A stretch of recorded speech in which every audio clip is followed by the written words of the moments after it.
Hi everyone. So for today, I will explain for soil bearing capacity. Okay, before you can design for pad footing, reinforced RC pad footing, you have to know the axial load, which is NET or N3, labeled as an N3 from my previous note. And then the most important thing for you to know the safe bearing capacity or soil bearing capacity. This is the value for 150 here is by default value from example. But then for your project, you have to know or calculate from the SI report. Okay, this is my note. Okay, you have course outcomes, program outcomes, the learning outcomes. Okay, I start with SI report.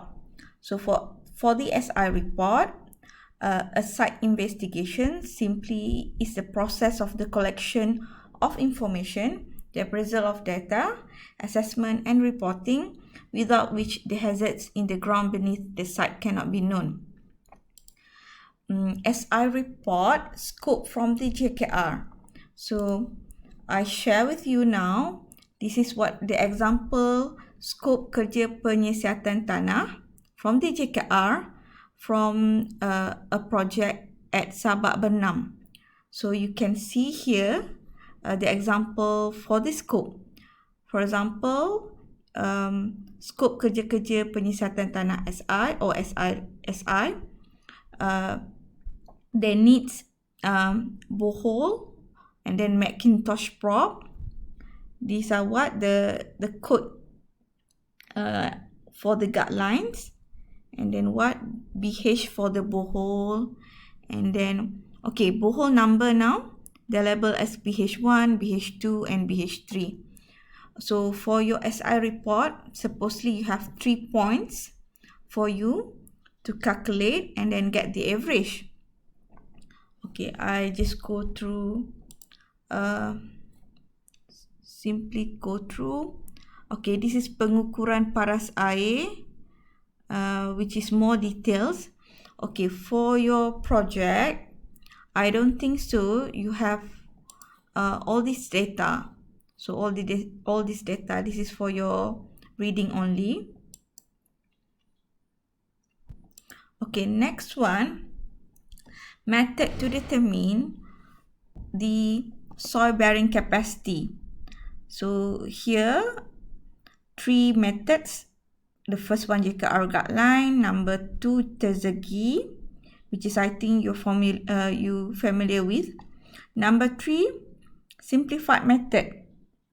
Okay, for now, we go for the number 1 first. Method number 1, JKR guidelines.